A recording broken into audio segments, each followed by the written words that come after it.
Y déjeme contarle, por otro lado, grábeme, mi querido don David, que Claudio X González, que usted ya conoce perfectamente, el hijo, el junior sexagenario, este personaje que ha habilitado una unidad de investigaciones especiales periodísticas, pues bueno, ha estado prácticamente ya no golpista, sino delirante en su golpismo, y está llevando a cabo una campaña con ayuda de sus medios de comunicación aliados, con sus políticos aliados, pues de golpeteo en contra del presidente López Obrador, pero tengo la impresión de que ya ha caído en el delirio. Pero para hablar de eso me da muchísimo gusto recibir aquí en Sin Censura y saludar a un personaje histórico dentro de la caricatura, dentro del cartón, dentro de la historia ya de la intelectualidad mexicana. Querido Rafael Barajas del Fisgón, qué gusto saludarte. ¿Cómo estás, Rafa? No, pues encantado de estar aquí contigo, Ricardo. Es un gusto estar aquí contigo, aunque te pasas luego con los calificativos, pero me da mucho gusto estar contigo. Oye, no te pasas con los calificativos de Claudio, eso es otra cosa. No, hombre, al contrario, esa es la realidad, mi querido Rafa. Por ahí estaba yo viendo el otro día algo de tu trabajo y me quedé muy emocionado. La verdad, estaba yo viendo ahí los trabajos que hiciste con el gran cronista de Portales y me estaba yo acordando de eso y dije, no, hombre, Rafa, histórico. Rafa, me da mucho gusto saludarte, pero ¿tú crees que se está pasando Claudio X González? Yo sé que es un personaje golpista, pero ya está cayendo en el delirio, en la injuria. ¿Tú cómo ves a Claudio X González, el Junior? Mira, yo lo que veo es que en general la oposición mexicana está en una situación de descontrol y que de hecho están incluso hechos bolas con sus propias narrativas. Si algo tiene la derecha mexicana es que tiene el control de los grandes medios de comunicación. Y entonces ahí puede, es decir, ese ha sido su gran bastión, y desde ahí puede lanzar campañas de descrédito, campañas de mentiras muy radicales, y luego dicen cualquier cosa y la sostienen justamente sus ataques mediáticos, su embestida mediática sostiene esas narrativas. Pero yo sí creo que están entrando en una fase de debilidad tan acelerada que ya ni siquiera los grandes, este aparato mediático puede sostener lo que dicen. Hace unos días salieron dos cosas muy fuertes, demoledoras, diría yo, sobre Claudio X González. La primera es lo que saca Álvaro Delgado, que publica, entre otras cosas, un video en el que vemos a Claudio X González presumir ante un grupo de empresarios de que él es el que impulsa la reforma educativa. Incluso él presume de que le da órdenes al entonces secretario de Educación, Aurelio Nuño. Le dice, no, esto no es de gambeteros, Aurelio, esto es de goleadores. No queremos gambetas, queremos goles. Y luego se lanza a decir que los maestros son unos pinches delincuentes. Y dice, bueno, los dirigentes magisteriales, y luego aclara, no, estoy hablando de los dirigentes magisteriales, no de los maestros. Pero luego dice con toda claridad que esto es una cuestión de defensa del Estado de Derecho y llama a la mano dura. ¿Qué significa esto? Esto significa que Claudio está detrás de la reforma educativa y de la mano dura con la que se impulsó la reforma educativa. Esta mano dura implicó el encarcelamiento injusto de decenas de maestros y líderes magisteriales, e implicó también el caso de Nochixtlán, donde hubo varios muertos y más de 100 heridos, o cerca de 100 heridos. Es decir, perdón, lo que está diciendo ahí Claudio X González es muy grave. Está así, se está en privado, fíjate, pero es en privado, está en privado presumiendo de que él impulsa estas cosas.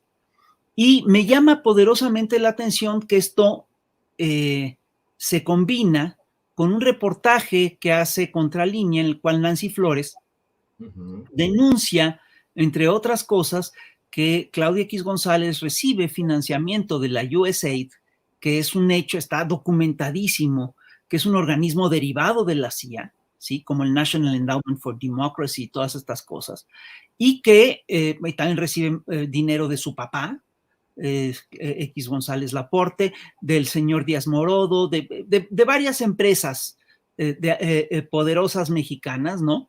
Y que ese dinero se utiliza, entre otras cosas, para patrocinar amparos contra el Aeropuerto Internacional Felipe Ángeles, contra el Tren Maya y para hacer campañas de descrédito contra el gobierno. Es decir, perdón, esto pues, es una traición. Es decir, esto es muy grave. Es decir, todo lo que se dijo es muy grave. Y al lado de esto vemos una campaña, vemos también actuando a la Suprema Corte ya como un bastión del viejo régimen, ya como un aparato al servicio del viejo régimen y haciendo cosas que son verdaderamente insostenibles, ¿no? Entre otras cosas, echan abajo el plan B, entre otras cosas, ordenan que se reúna una comisión de las cámaras para nombrar a la gente del INAI, es decir, toman toda una serie de medidas que son increíbles. Por ejemplo, también tenemos al juez Gómez Fierro diciendo que ahora sí van a parar la ley de la industria eléctrica. Es decir, es una Suprema Corte que está actuando no como uno de los tres poderes de la Unión, sino como si fuera el poder supremo de la Unión, queriéndole decir al Ejecutivo, queriéndole decir al Legislativo cómo debe de actuar. Y bueno, ahí, perdón, pero están totalmente fuera de lugar, cuanti más que se trata de una Suprema Corte que tiene un problema de credibilidad muy severo. Hay organismos, hay aparatos del Estado cuya fuerza reside estrictamente en su credibilidad. Es el caso de los medios. Si los medios no tienen credibilidad, no tienen fuerza. Si el poder judicial no tiene credibilidad o si su credibilidad está en juego, pues no es eficaz. Y esto es justamente lo que se está viendo. Y hemos visto un poder judicial que además de estas medidas de estas medidas contra los otros dos poderes, ha tomado una serie de medidas que son muy cuestionables. Ha soltado a narcotraficantes, además con algunas lógicas que son increíbles, ¿no? Por ejemplo, piden la liberación del Güero Palma en el lapso de 3 horas. ¿Cuándo habías visto tú que un juez ordenara la liberación de un capo que además ha sido peligroso y que mediáticamente es muy conocido, ¿no? En 3 horas. Es decir, esto es verdaderamente absurdo. Es una corte que, entre otras cosas, ha liberado las cuentas de Carlos Cárdenas Palomino, de Genaro García Luna. Es decir, es una corte que está tomando decisiones que son muy cuestionadas. Es la misma, digamos, es el mismo poder judicial que condena a Roxana Ruiz, una mujer que es violada y que después mata a su violador, la acusan por exceso de ¿cómo dijeron? ¿Cuál fue el término? Exceso de legítima defensa. A mí me pareció increíble, ¿no? Entonces, estamos ante todo este proceso. Hubo el otro día un acto frente a la Suprema Corte, ahí estuvo el gobernador de Veracruz, Cuitláhuac, ahí estuvieron otros compañeros, y en ese acto, además, fue un acto totalmente pacífico, pero sale después, sale después López Dóriga a decir que hubo un altercado de violencia y vemos un video en el que gente se hace de palabras, en fin, eso, cosa que no es un acto de violencia, pero después aparece un video en el que se ve cómo los periodistas de López Dóriga son los que provocan el enfrentamiento, ¿no? Es decir, es curioso, ante una lucha de poderes y ante también una lucha de narrativas. Y esta lucha de narrativas incluso abarca el caso del Estado de México, porque en el Estado de México ahorita, es decir, hemos visto las encuestas y todas las encuestas colocan a Delfina, la candidata de Morena, entre 15 y 20 y tantos, 22, 23 puntos arriba de su más cercana rival, que es Alejandra del Moral, ¿no? Pero en unos días, hace unos días empieza a salir la narrativa de que, Alejandra del Moral ahora sí ya alcanzó a Delfina, entonces puede dar un golpe. Y perdón, es también una batalla de narrativas, porque si tú revisas lo que está pasando en el Estado de México, no hay una sola encuesta que hable de que Delfina ya quedó abajo de Alejandra del Moral y que Alejandra del Moral le dio la vuelta. Es decir, que una candidata, que un candidato rebase o remonte de 15 a 20 puntos en cuestión de días, solo se explica porque ocurre un descalabro terrible, porque le encuentran vínculos con el con el crimen organizado, porque pasa algo muy grave. Esto no ha pasado. O bien ocurre cuando se quiere construir una narrativa para hacer fraude electoral. Y esto lo vimos claramente en el 2006, cuando de repente en las encuestas surge la encuesta esta GEAISA que dice, no, Felipe Calderón ya rebasó a López Obrador. Y esto fue la preparación del fraude del 2006. Entonces es muy interesante porque estamos ante una narrativa muy importante, ¿sí? Que busca, por parte de la oposición, que busca establecer la lógica de que estamos ante una dictadura. Bueno, además está el tema del caso del ferrocarril de Germán Larrea, ¿no? Que hay una negociación, hoy nos aclaran cómo está el asunto, ¿no? Y en esta aclaración que hace Andrés Manuel López Obrador, resulta que bueno, Germán Larrea tiene una concesión que vence en el 2028, fíjate, en 2028, y que dentro de unos años nada más, y ahorita tiene una concesión de vía que es estratégica para la construcción del transísmico. Entonces, el gobierno está negociando con Germán Larrea y de repente Germán Larrea se atrinchera, empieza a tensar la cuerda y hoy nos enteramos que está pidiendo 9,500 millones de pesos por un derecho de vía de 5 años. Eso es verdaderamente increíble, ¿no? Y entonces el gobierno efectivamente toma la vía, le garantiza el paso a Germán Larrea, ¿sí? Pero toma la vía porque tiene esas facultades. Entonces, claro, la narrativa del Reforma, la narrativa de estos diarios es un gobierno que expropia. Si expropian a Germán Larrea, mañana te expropiarán tu empresa, te expropiarán tu casa. Pero fíjate, son narrativas muy fuertes y el problema es que las narrativas que está estableciendo la oposición es una narrativa que está fundada en mentiras y la narrativa del otro lado es una narrativa que está fundada en hechos.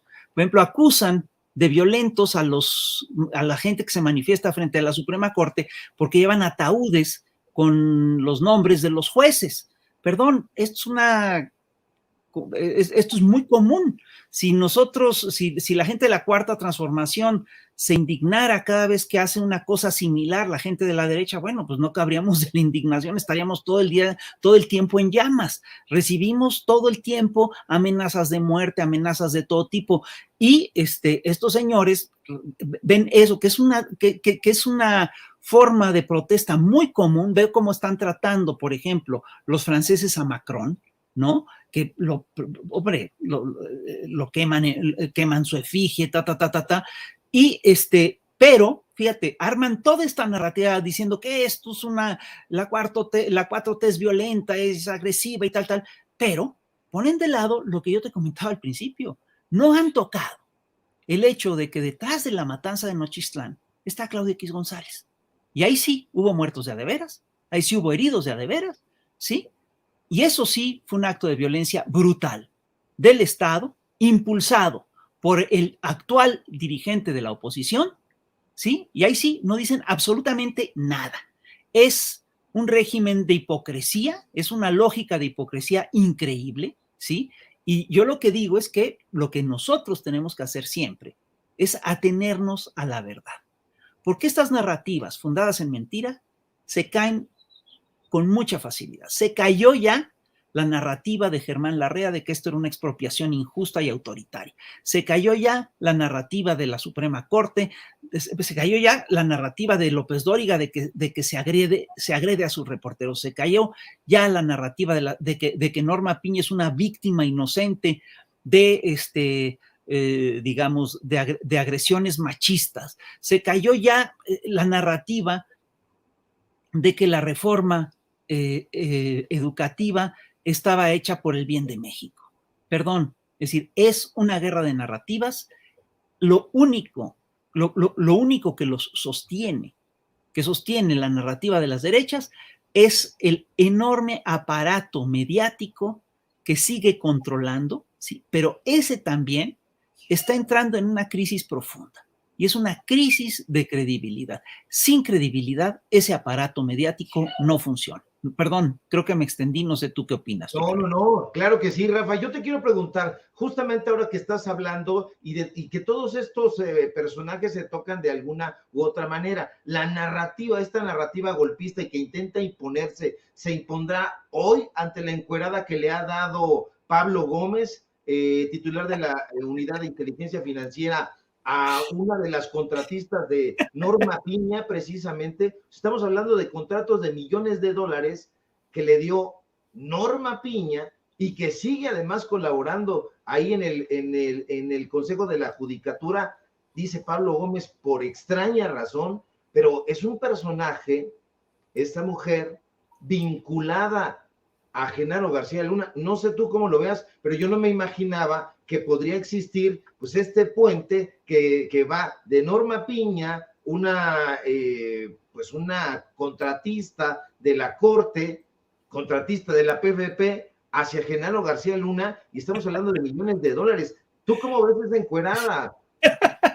Bueno, es otra de las narrativas que se caen. Es que es una cosa increíble, porque te dicen que no, que ellos están actuando conforme a derecho y que si algo se ha hecho mal y si se liberan narcotraficantes es estrictamente porque están mal hechas las averiguaciones y que hay que ver dónde estuvo mal integrado el expediente y todo eso. Pero en este caso, tú estás viendo, es decir, lo que está documentando Pablo Gómez aquí es un vínculo económico directo muy fuerte, ¿sí? Entre entre lo que fue la mafia, esta organización, lo que se ha dado a llamar la mafia de García Luna, ¿sí? El cártel de García Luna, que mencionaron en el juicio de Brooklyn, ¿sí?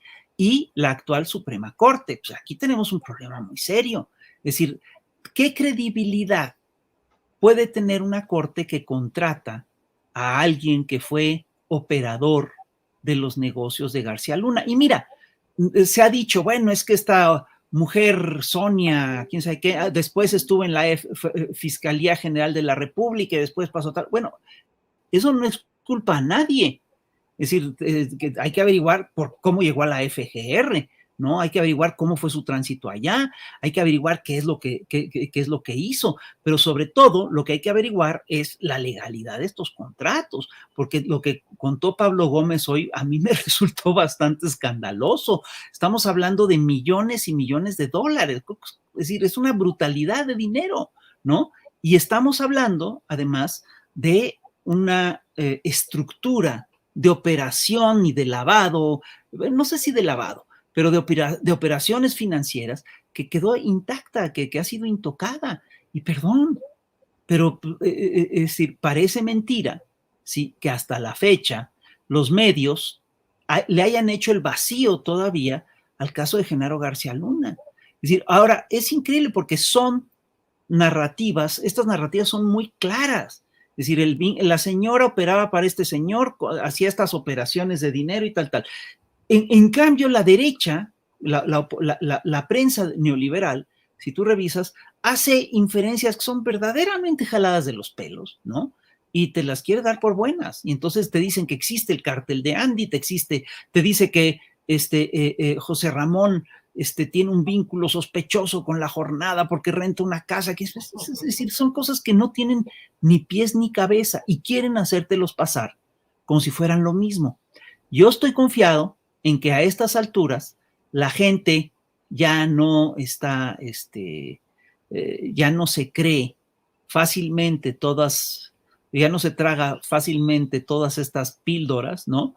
Y que hay una idea mucho más, hay una visión mucho más crítica del país en relación a todas estas cosas. No sé tú qué opinas. Claro que sí. Fíjate que Pablo Gómez, de hecho, sí habló de lavado de dinero.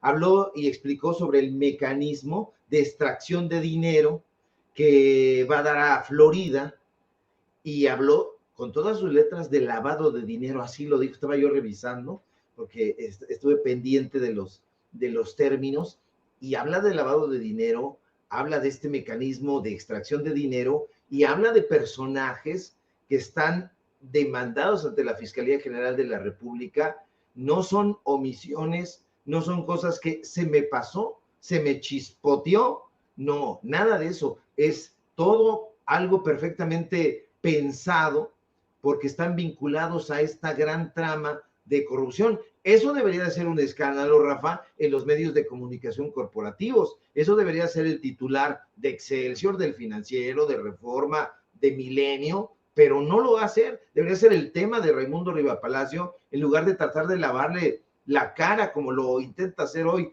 a Germán Larrea. No sé qué opinión tengas al respecto. Tienes toda la razón. Vamos, esto lo único que te revela es que todos estos medios efectivamente tienen un sesgo político y hasta de clase. Digo, obviamente y esto solo se explica porque todos estos medios están al servicio de grupos económicos importantes.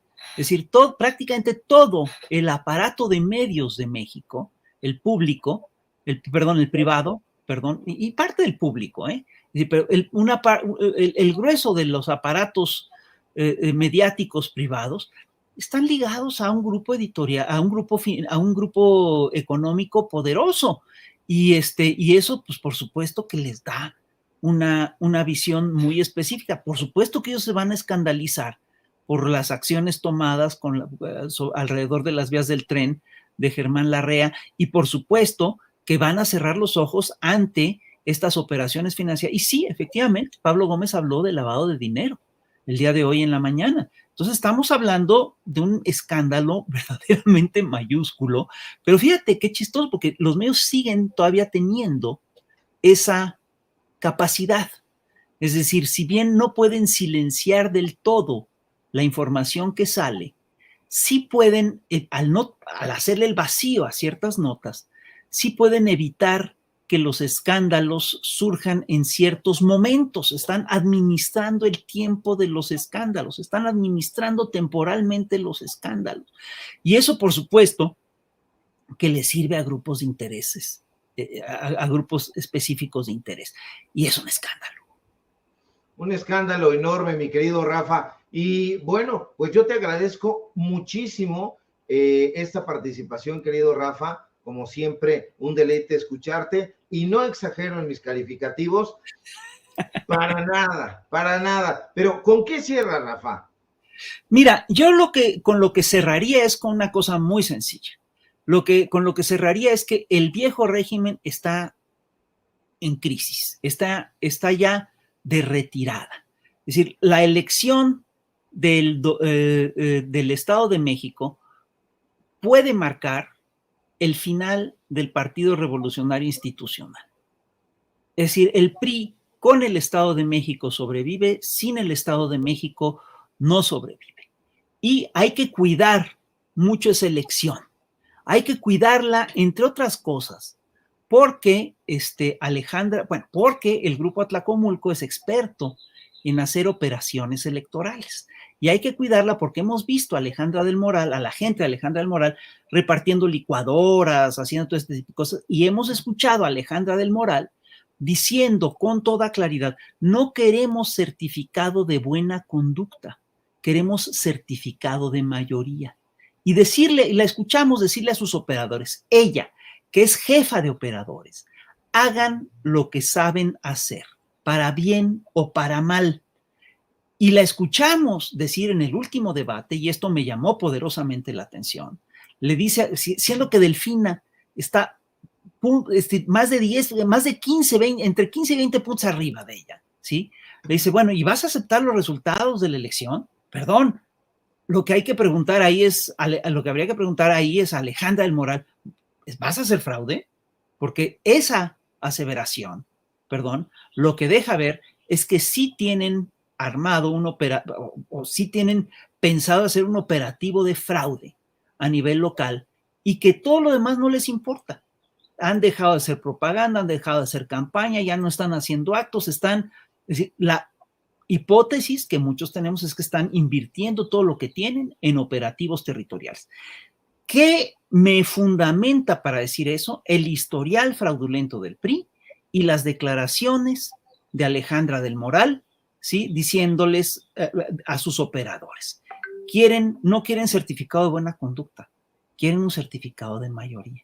Entonces, ¿qué se necesita? Yo estoy convencido de que Delfina está en un nivel en el que ya es inalcanzable, pero no menospreciemos de ninguna manera la capacidad de fraude, la capacidad defraudadora del Partido Revolucionario Institucional, y lo que hay que pedirle, lo que hay que buscar es que la gente salga a votar masivamente en estas elecciones y que defienda su voto, que no lo venda, ¿sí? Y que denuncie los operativos de compra de votos, porque, entre otras cosas, hay que recordar que los delitos electorales ya son delitos graves.